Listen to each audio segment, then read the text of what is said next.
4 temas en mi libreta de apuntes para hoy.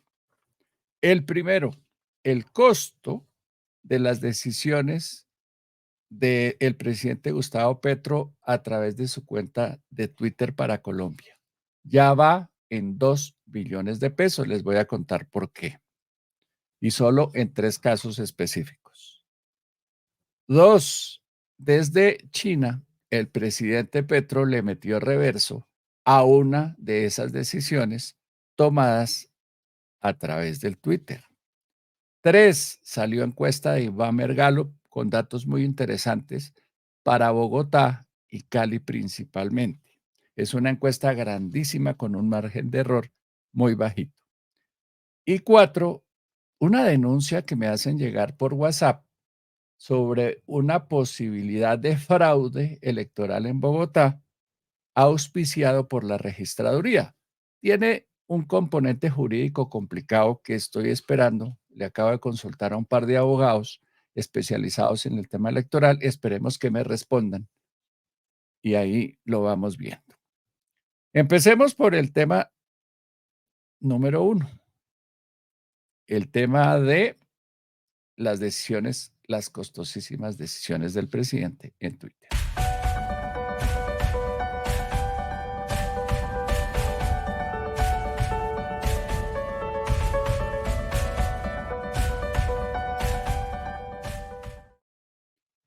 Bueno, hace unos meses ya, el presidente Gustavo Petro trinó a través de su cuenta de Twitter sobre lo siguiente.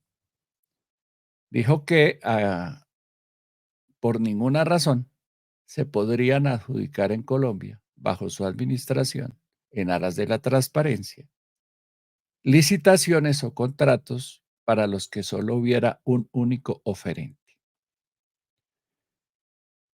Y eso lo tomaron como una orden. Yo no sé si los trinos puedan ser considerados una orden presidencial. El asunto es que 2 organizaciones, tal vez 3, le hicieron caso. La primera en hacer caso fue la Cancillería colombiana, que decidió, a pesar de que ya había notificado al ganador de la licitación para la impresión de los pasaportes, la firma Thomas Gregg, de que no le iba a adjudicar la licitación porque solo se había presentado a a ese concurso, a esa licitación, un solo oferente y que por orden del presidente, más allá de si la ley y la Constitución lo permiten, pues por orden del presidente eso estaba prohibido y no se podría hacer. Conclusión, se canceló la adjudicación de una licitación a un ganador ya reconocido y notificado legalmente, y se dijo que se iba a abrir una nueva licitación.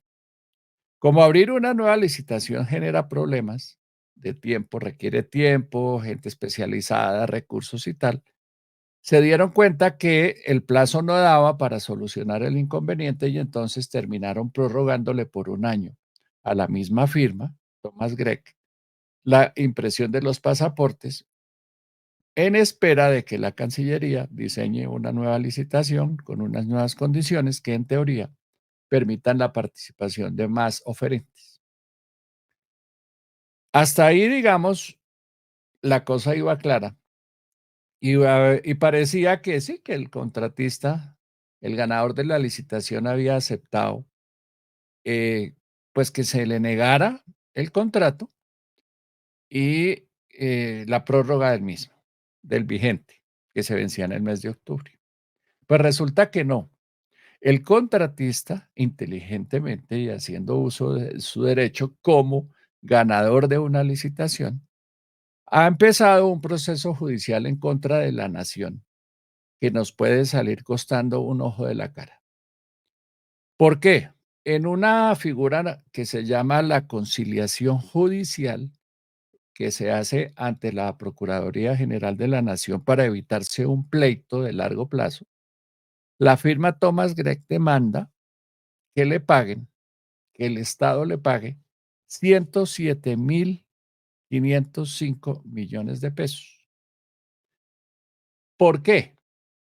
Por haberle quitado el contrato al cual ya tenía derecho y ellos tasan en esa cifra 2 cosas: el perjuicio por haberles, quitarles no reconocerles el derecho como ganadores de una licitación y algo que llaman el daño reputacional.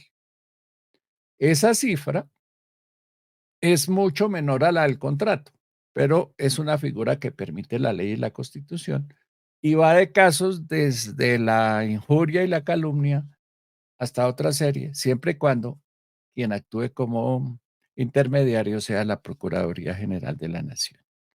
Si no hay un acuerdo entre la Cancillería, más exactamente el fondo rotatorio de la Cancillería, y la firma Thomas Gregg, habrá una demanda y ahí sí es una demanda por la totalidad del valor del contrato que supera el $500,000,000 más los costos de proceso, los intereses y todas esas arandelas que le ponen al pleito.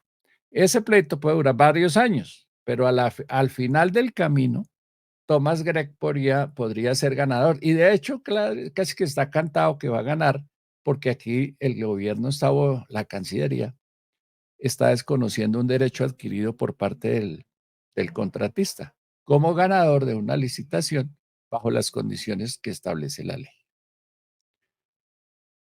Ese fue el primer caso. Entonces, eso va en que si nos va bien, nos cuesta por daños y perjuicios y daño reputacional 107,000,000,000 de pesos. ¿Que quiénes pagamos? Pues todos los colombianos.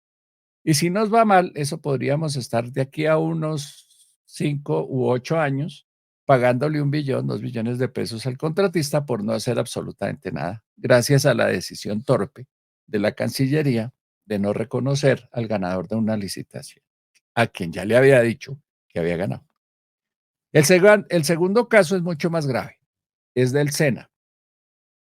Y es más grave, uno, por el valor del contrato, pero porque ya una institución tan seria como la Universidad Nacional advierte que ya sin tomar ninguna otra decisión, ya los colombianos perdimos más de 400,000,000,000 de pesos.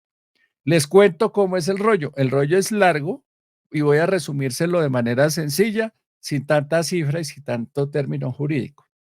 En febrero de este año, el SENA contrató a la Universidad Nacional, a su Facultad de Ingeniería, para que diseñara el pliego de condiciones para una licitación para elegir al operador de todo el ecosistema de comunicaciones del SENA.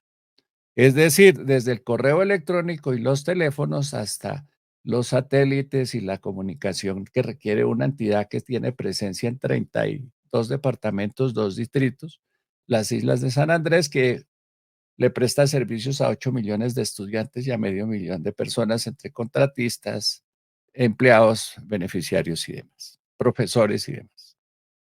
Esa licitación cuesta 1,000,000,000, casi 1,200,000,000,000 de pesos, es por 5 años. La Universidad Nacional, su Facultad de Ingeniería, hizo un pliego como corresponde, serio, exigente, teniendo en cuenta la magnitud del contrato, la duración del contrato y las condiciones de garantía de prestación del servicio que requiere un reto de semejantes proporciones. Abrieron la licitación con las condiciones que dijo la Universidad Nacional.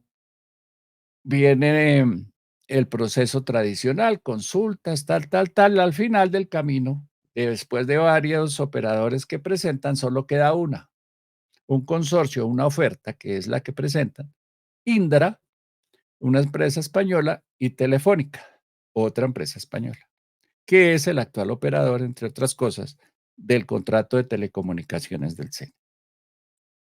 Viene la orden del señor presidente. Estaban a punto de adjudicar la licitación y un funcionario de tercera categoría en el SENA lo ponen a decir que no, que el asunto quedó mal hecho y que ya no se va a adjudicar esa licitación, a pesar de que ya se había surtido 9 meses después todo el proceso de manera absolutamente transparente y legal. Pero venía la orden del presidente y nadie quiere desobedecer al presidente, entonces deciden que no adjudican la licitación. ¿Y qué pasa ahí? ¿Qué alega el SENA para negar la adjudicación. Dice que al asesor, al consultor que contrató para redactar el pliego, se le fue la mano en exigencias, que fue demasiado exigente y que puso tantas condiciones, requisitos y arandelas que nadie más podía hacerse adjudicatario de esa licitación. Entre esos, un detallito, que el contratista tenía que ser capaz de garantizar que podía prestar el servicio y que si era alguien distinto al operador actual, era capaz de poner a andar el juguete en 4 meses. Entonces le echa la culpa a la Universidad Nacional, a la que le había recibido todos los documentos en forma y a la que le había hecho caso tanto que abrió la licitación, los pliegos y demás. Dice, no, la Universidad Nacional se equivocó. Y no solo dice eso, sino que no le paga el contrato. Eso cuesta como 700 millones de pesos, una cosa así. Pues se metió con el que no era. Ayer le contestó la Universidad Nacional, o yo por lo menos me enteré ayer gracias a que el periodista Melquisedec Torres publicó en La Luciérnaga de Caracol Radio un documento o una aparte del documento donde la Universidad Nacional le contesta al SENA diciéndole, uno, págueme el 70% que me debe todavía y no me eche la culpa a mí de haber hecho mi trabajo bien hecho, porque, y aquí viene lo grave del asunto, señores del SENA, tal y como yo diseñé el pliego, yo, Universidad Nacional, le ahorraba al SENA 400.000 millones de pesos en la ejecución de un contrato de 35 meses. Cuando ustedes me niegan la adjudicación de esa licitación, están renunciando a un ahorro de 404.896 millones de pesos. Un ahorro mensual de 4.173 millones de pesos. Y le ponen las cifras exactas. ¿Por qué? ¿Por qué el ahorro? Porque tal y como había diseñado la Universidad Nacional, la Facultad de Ingeniería, la licitación hacía que los costos mensuales de operación de la red de comunicaciones del SENA bajara en esa proporción. Al SENA no le importó eso, creo que a nadie, o no cayeron en cuenta del detalle, y entonces decidieron cancelar la licitación. Así como pasó con el caso de los pasaportes, se dieron cuenta, pucha, nos gastamos 9 meses en esta vaina, toca abrir otra licitación. Entonces, ¿qué hacemos? Declaremos una emergencia, como hicieron con los pasaportes, y prorroguémosle el contrato al operador actual. Y le prorrogaron el contrato, que según las cuentas de la Universidad Nacional, pues le va a impedir en el tiempo que duren diseñando la nueva licitación un ahorro mensual de 4.000 millones de pesos al SENA, que es lo que se hubiera ahorrado si el ganador es ganador y empieza a operar bajo las nuevas condiciones del contrato, que entre otras cosas el contratista ya había aceptado.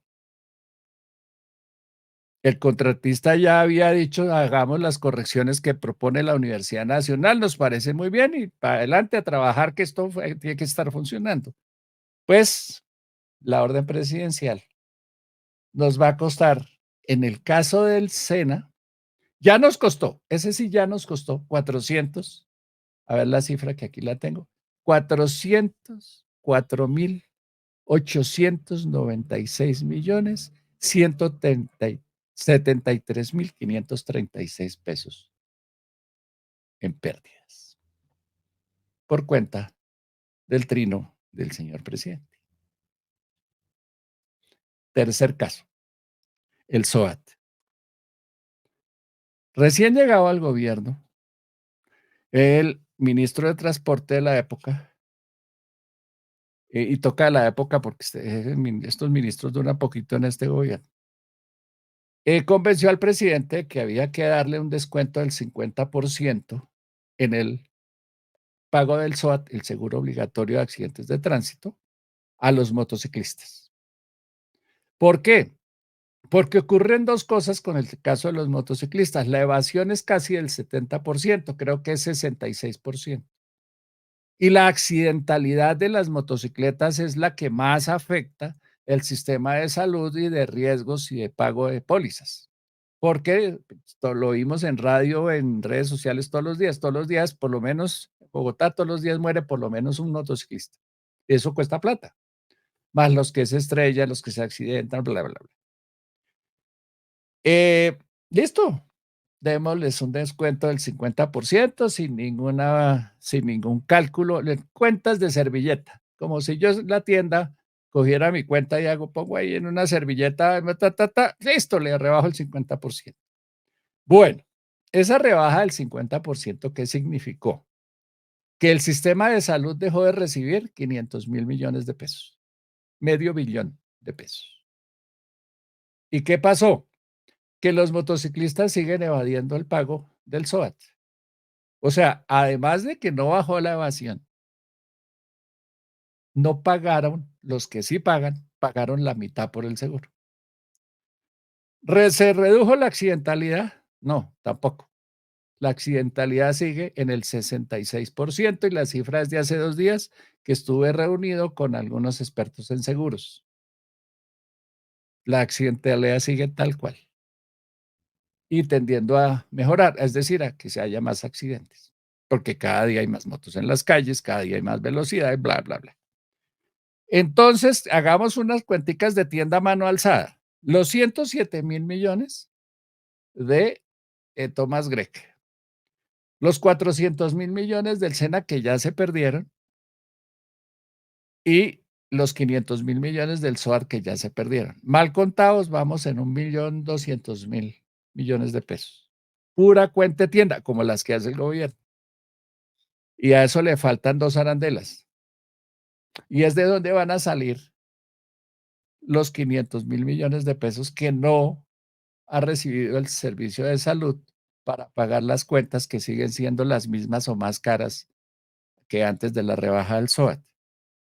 ¿Y qué va a pasar si Thomas Grech gana la demanda y el contratista del SENA decide hacer lo mismo que Thomas Grech, seguir el ejemplo? Porque en esos 2 casos, por la terquedad del presidente y por un trino con la cabeza caliente, se da un hecho terrible. Se pierde el tiempo y los recursos invertidos en las licitaciones. Se le tacha, se le da a eso una sombra de duda, de corrupción y falta de preparación y claridad innecesarias por lo que estamos viendo. 3, el contratista termina quedándose ahí porque no hay otro que sea capaz de hacer lo mismo que hacen estas 2 empresas, por lo menos no tan rápido como quisiéramos. Y esas empresas pueden recibir una indemnización o demandar. Entonces, mal hecha la cuenta nos da 2 billones de pesos y solo vamos en 3 casos, en 3, no más.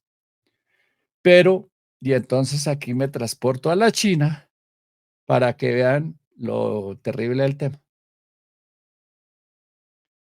Ya aquí me paso al segundo tema del día.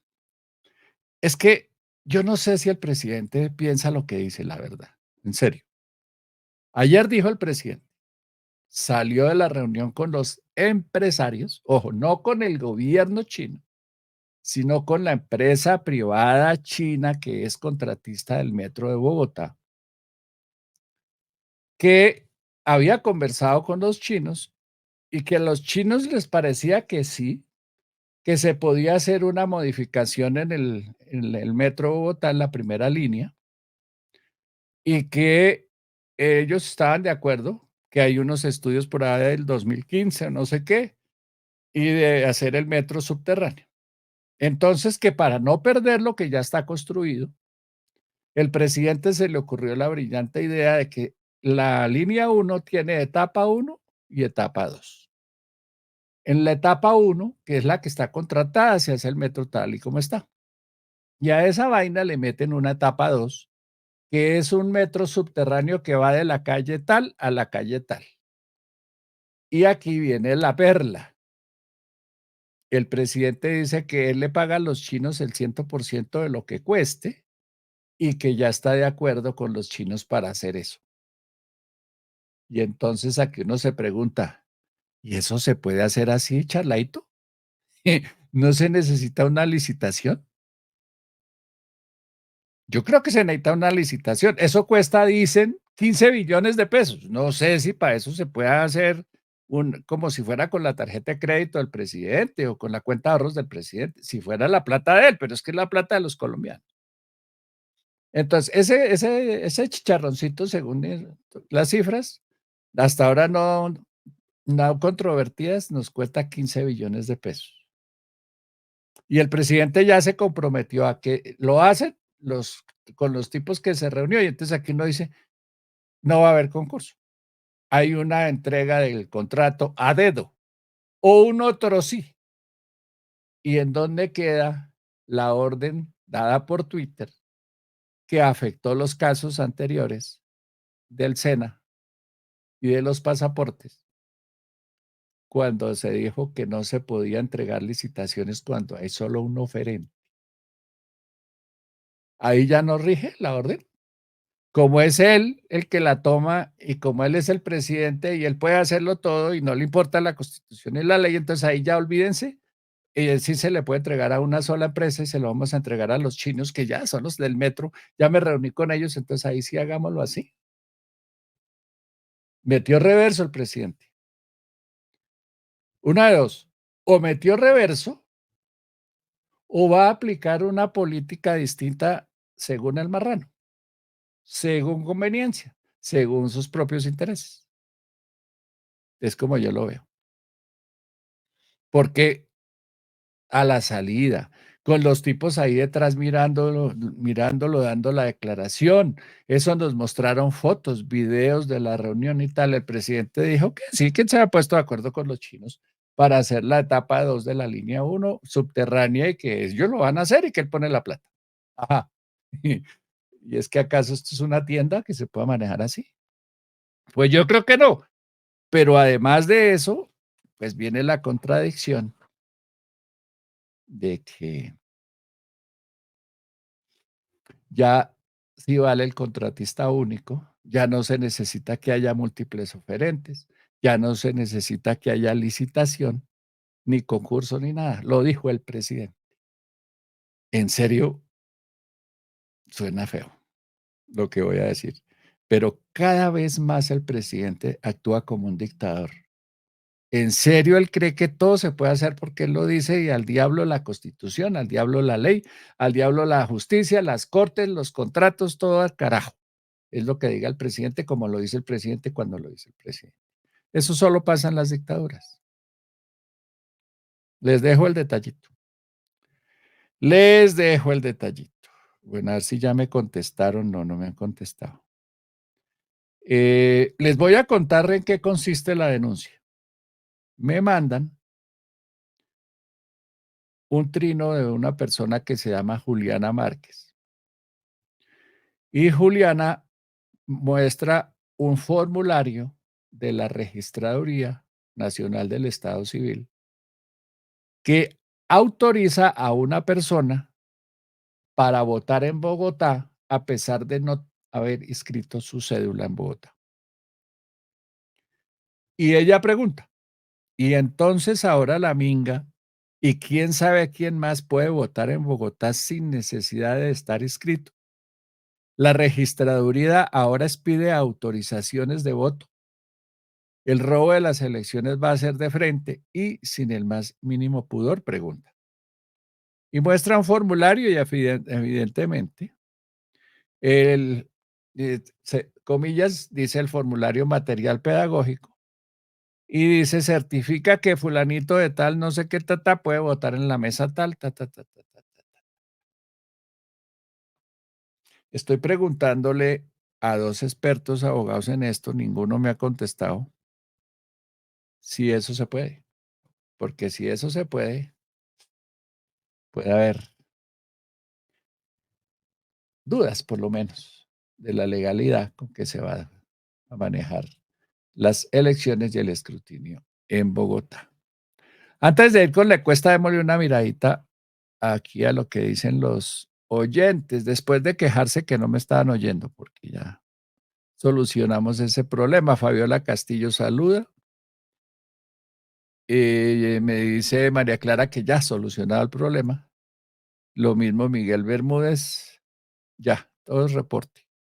A ver, aquí empiezan a hablar del tema. Ricardo, en la administración pública, el hacer es un deber que se concreta y ejecuta a través de instrumentos públicos como leyes, decretos, circulares, ordenanzas, etcétera. Entonces, la contratación se rige por la Ley 80 y sus desarrollos, de lo contrario, Petro estaría legislando por Twitter. ¿Quién sanciona estas veleidades que la ignorancia hace incurrir en error, como el de la Cancillería? No sé, Fabiola, no sé. Supongo que la Contraloría, supongo que la Procuraduría.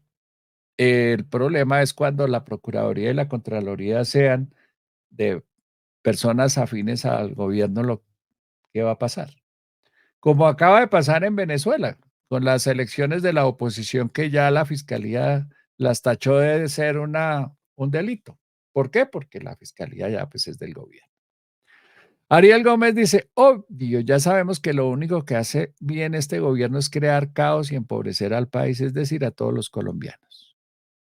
¿Cuándo van a citar al señor tuitero a moción de censura por los daños causados a la nación en el legislativo? Eso no va a pasar, querido Ariel. Rafael Cárdenas, saludos apuntadores. Andrés Muñoz saluda. Dice Viva Petro. Ariel Gómez, esto sucede cuando las decisiones se toman solo para complacer los caprichos del jefe. Sí, además aquí yo no sé si esos funcionarios lo han pensado, tanto el del SENA como el de pasaportes. Eso no lo hacen los ministros ni los directores, eso buscan un pobre funcionario por allá de rango medio para que haga la embarrada. Esos funcionarios serán conscientes de que eso puede revertir contra ellos, que los pueden echar por causar la pérdida y que además el Estado puede repetir contra ellos. Por supuesto, no creo que el señor del fondo rotatorio del Ministerio de Relaciones Exteriores pueda pagar $500 million de su sueldo, ni de su patrimonio, pero lo van a joder, lo pueden inhabilitar, lo pueden echar, o sea, con un mono piensan en que no hay que hacerle caso al príncipe siempre, hay que mirar qué dice la Constitución y la ley. Lo mismo al pobre jefe de sistemas del SENA, que fue al que lo embarcaron y él fue el que firmó diciendo que no iba a adjudicar la licitación, porque en eso son cuidadosos los jefes. Ellos no firman porque saben lo que les va a pierna arriba. Dice Fabiola Castillo, en caso que se presente un único oferente, la entidad estatal debe revisar que cumpla con la ficha técnica y que esté habilitado. No dará lugar a la subasta inversa y, en cambio, más adelante seguirá. Todo improvisado, decisiones apresuradas, dice Andrea Cuellar. Rafael Cárdenas, solo una precisión. Tomás Gregg está pidiendo 107.000 millones de indemnización, más 10 millones por daños y perjuicios, es decir, 117.000 millones y monedas. Ok. Cocina, María Clara dice, pero ¿y el alcalde qué es? ¿Quién firma el contrato? Eso no es, eso no es, es Bogotá. Esa es la pelea con Claudia López. Que Claudia López le dice todos los días en todos los medios, ya está desesperada, hasta en Radio Hablo esta mañana, le dijo, el contrato lo firman los alcaldes, no los presidentes. Pero le echó el vainazo, le dijo, y es que eso usted se lo va a adjudicar así a dedito a ellos. Lo dijo en una emisora y en la emisora no entendieron lo que estaba diciendo.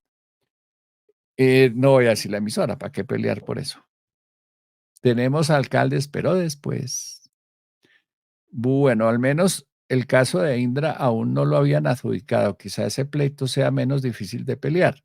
El problema es que el Estado pierde todos los pleitos, dice Rafael Cárdenas. Sí, no lo habían adjudicado, pero el documento de la Universidad Nacional ahora los mete en problemas, porque lo que está diciendo la Universidad Nacional es, el pliego fue aceptado por el SENA, tanto que así lo formuló. Es decir, se ha respetado la ley y no solo se ha respetado la ley, Rafael, sino que además representaba un ahorro que por supuesto ya no va a haber de 400.000 millones de pesos, más las arandelas. Y hasta ahí los comentarios. Bueno, encuesta. Esta encuesta acaba de salir, no la he mirado en detalle, la vamos a mirar aquí ustedes y yo juntos. Eh, Vamos a mirar Bogotá y Cali, yo creo, y las otras las pasamos de derecho porque eh, es más de lo mismo, esos candidatos ya están elegidos, que son Medellín, Barranquilla y Bucaramanga. Donde hay alguna posibilidad que esas cosas cambien es en Bogotá y Cali. Esta es la ficha técnica.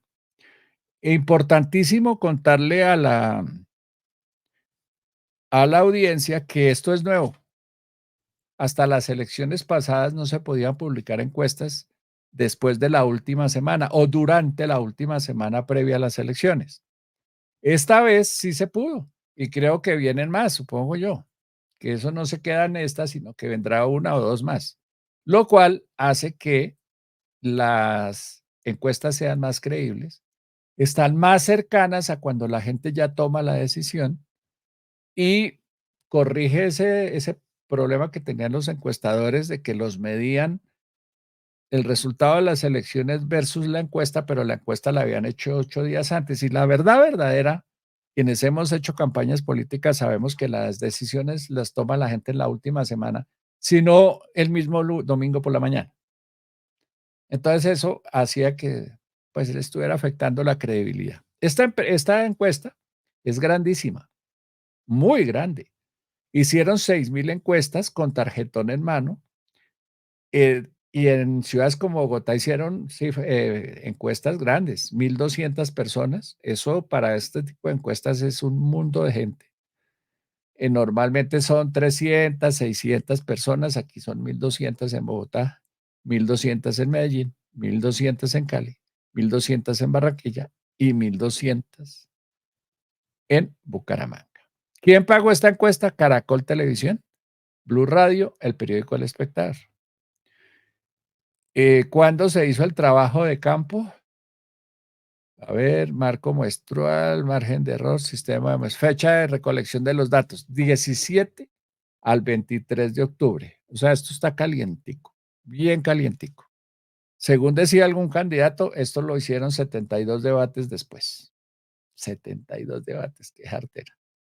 En fin, viene la favorabilidad y viene la intención de voto en Bogotá. Entonces, si las elecciones para la alcaldía de Bogotá fueran mañana y los candidatos fueran los que aparecen en el tarjetón, ¿por cuál de ellos votaría usted? Carlos Fernando Galán, 41.1%. Gustavo Bolívar, 21.4%. Juan Daniel Oviedo, 18.9%. Diego Molano, 4%.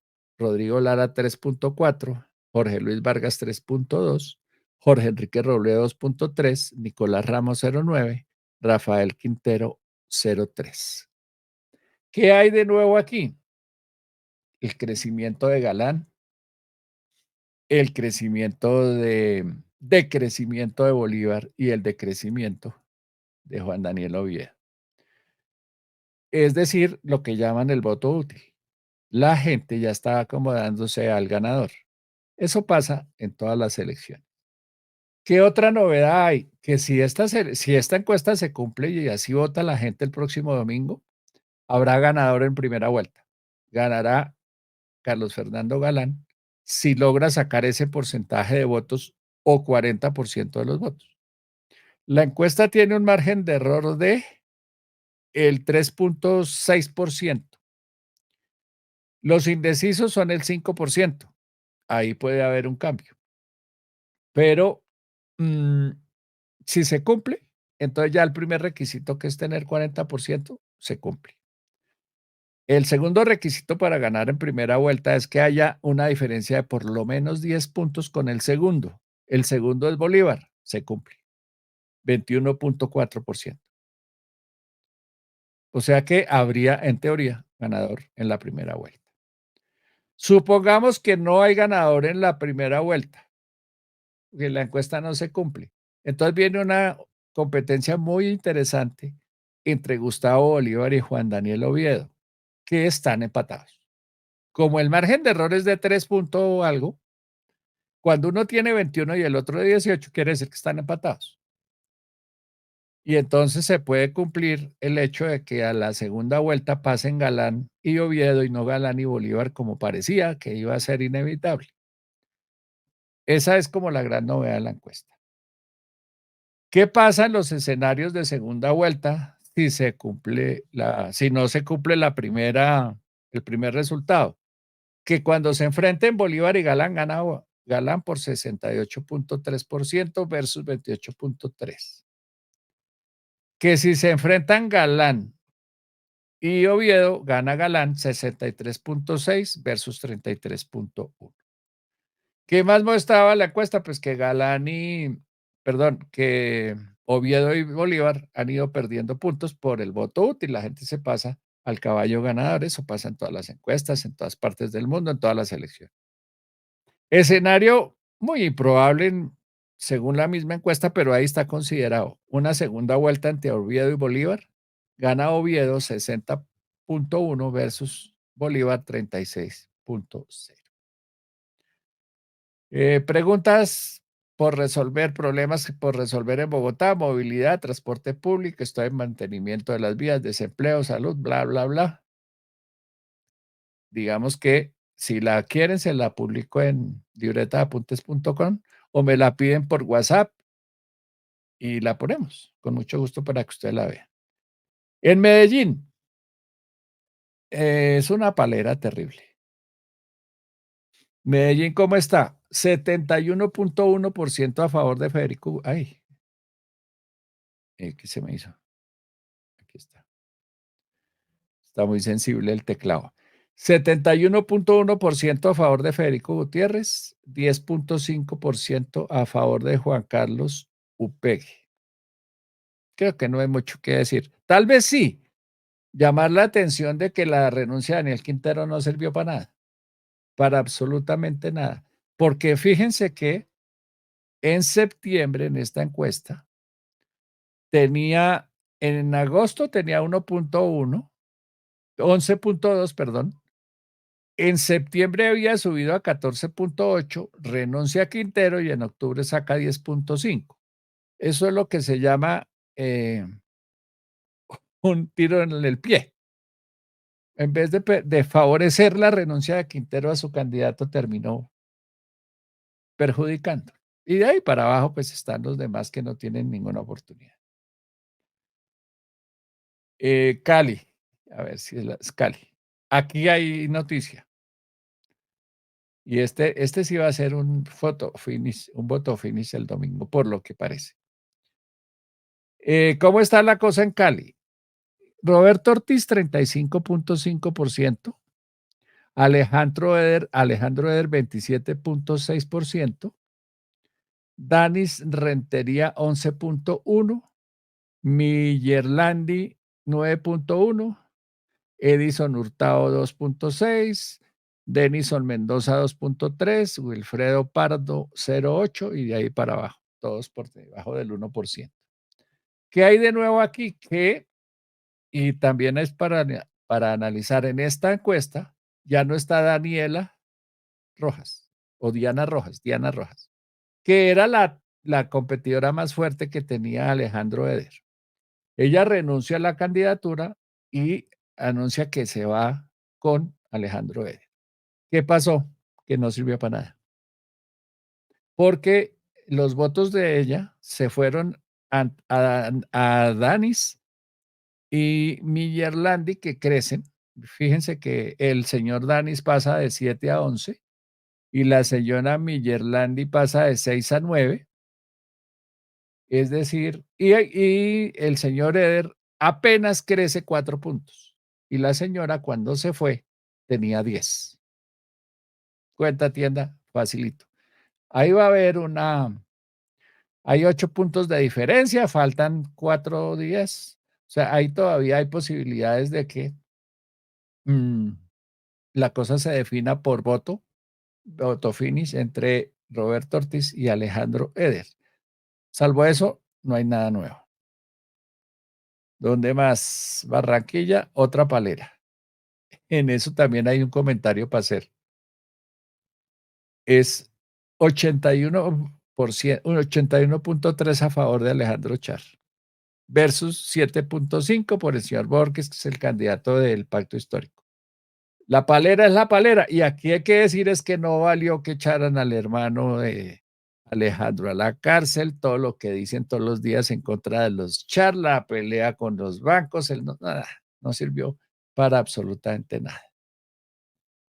Mm, y en Bucaramanga pasa algo parecido. La diferencia es muy grande también. No tan grande, pero es grande. Es 35.8% por el señor Beltrán, 13.5 por el señor Oviedo y Horacio José 11.6%. Esos son los resultados, creo yo, más interesantes. A ver que si pusieron departamentos, no, no pusieron departamentos. Así que eso era lo que tenía para contarles. Los resultados de la última encuesta, ya veremos cómo vota la gente. ¿Van a votar contra Petro? Yo creo que sí, en ciudades como Bogotá. En Medellín no contra Petro, sino contra Quintero. Y en Cali la cosa está ahí un poquito más equilibrada. Eh, Barranquilla no votan contra nadie, sino a favor de Char. A ellos les parece que todo lo que ha sido el dominio de los Char ha sido bueno para la ciudad. Entonces, nada que hacer. Y en Bucaramanga, el candidato independiente que tiene alguna tendencia a la derecha, pues ese pareciera ser el ganador. ¿Qué más por aquí tengo? A ver, ¿dónde había en comentarios? Y aquí va en Gloria RP dice, a los comunistas no les importa si firman o no, porque la justicia después se la toman y no les pasa nada. Historia venezolana. A los comunistas, a eso ya es lo mismo dos veces. Juan José Monera, Bogotá, si no lo analizan a fondo, viene de Lanza en Ristre desde la alcaldía de Garzón. Es una manera de verlo. Juan José dice eso. Fue una encuesta presencial, tengo entendido, diferente a la encuesta telefónica. Sí, eso es. Es el encuestador en la casa con un tarjetón. Ahí el problema es la hora, pero no es problema, es como vota la gente. Y cuando uno habla con los taxistas, con las señoras de la recepción, con los vigilantes, se da cuenta que sí, ellos están pensando lo mismo. Entonces, no es tan complicado llegar a entender que la encuesta puede tener sentido. No sé si en esas proporciones, pero tiene sentido. Adriana Mosquera, le sale caro a los intereses de la oposición, porque de cuando acá ellos se preocupan por los colombianos. Dice Adriana Mosquera en el tema de los contratos de, supongo que las decisiones del presidente. Luis Felipe Cortés, el señor Velázquez hizo una rectificación y sacó un nuevo decreto. Esto no es Venezuela ni Nicaragua. ¿A qué se referirá? No sé quién sea el señor Velázquez y no sé a qué decreto se refiera. Juan José Munera nos dejó solo viendo la portada de la encuesta y no los datos. ¿Cómo así? Pero si yo la moví. Ah, bueno, ya nada que hacer. Les tocó oírla. Si la quieren ver, se la pongo en libreta de apuntes o en una cosa de esas para que la descarguen. Qué pena. Yo estaba convencido que ustedes estaban viendo lo que yo iba moviendo. En fin. Bueno, entonces, estoy loco. Ay, de pronto moví la que no era. Si tenía dos versiones. Puede ser. Lo siento mucho. Todos nos equivocamos y estos días han sido terribles. Empecé mal con el sonido, antier una candidata que no se pudo conectar bien, en fin. Disculpen, qué vaina. No es con intención. Lo siento mucho. Y ustedes me regañan, son muy buenos regañando, flojos o colaborando, pero bueno, ¿qué hacemos? Así somos, así son las audiencias. son muy buenas encontrando los problemas y los defectos, y muy malos ayudando a solucionarlos, pero bueno, ya sea, es Colombia, somos seres humanos y así funcionamos. Eso es todo. Les cuento, el domingo vamos a hacer un especial, todo el equipo de Libreta de Apuntes. Van a estar los periodistas sin filtro, van a estar los de la trama política y van a estar los del podcast de Ricardo Galán a partir de las 5 de la tarde. Todos juntos vamos a estar, uno, dando resultados y analizando desde diferentes puntos de vista el resultado de las elecciones, que sin duda van a ser unos resultados muy importantes. Van a tener que ver mucho con la economía, van a tener mucho que ver con la política nacional, hasta creo que pueden tener impacto a nivel internacional los resultados de las elecciones. Vamos a ver si las encuestas cumplen, las encuestadoras aciertan. Vamos a revisar el voto castigo al presidente, si es que se da o no se da. ¿Cuáles son los nuevos liderazgos, no?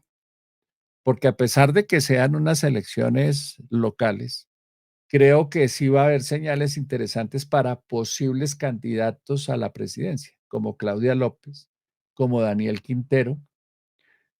Básicamente ellos dos que estaban como en las ciudades más grandes y que son evidentes, que tienen evidentes intereses presidenciales. Depende cómo le vaya al Partido Verde en Bogotá, por ejemplo, uno podría concluir si a Claudia la van a castigar o la van a premiar por lo que hizo, bueno, malo, regular. Hay que ver si Quintero sale tan aporreado como parece, y no solo por el candidato de Medellín, sino porque él dice que tiene candidatos en otras varias ciudades, Santa Marta, Cartagena, tiene presencia, creo que Montería. Entonces hay que mirar eso también. Hay que mirar si hay más votación de la habitual para este tipo de elecciones regionales, porque si, como dicen algunos especialistas, hay voto castigo, pues en teoría debería subir la votación. Vamos a ver qué pasa. Vamos a ver qué pasa. No me contestaron los expertos, qué vaina. Pues que también cogerlos trabajando, ¿no? Es difícil. No me contestaron. Hay que estar atentos a eso. Eh, yo no soy abogado, les dejo puesta, publicada la denuncia y ya veremos después qué pasa. Eso era todo. Ya les conté las noticias. Estoy pensando si hago programa de entrevistas o no con candidatos. Sería mañana porque parece que hay una instrucción del Consejo Electoral que dice que no se pueden hacer el sábado, pero pues eso no aplica para Twitter ni para YouTube. Hay que ver, ya veremos cómo se mueven las cosas. Por ahora, no les quito más tiempo. Por favor, compartan este episodio, califíquenlo, cuenten que existimos, suscríbanse, por supuesto. Y si pueden, echarnos una manito para el sostenimiento. Bienvenida sea. Chao, chao. Perdonen lo mal servido. Perdonen los errores. Trataré de hacerlo mejor mañana.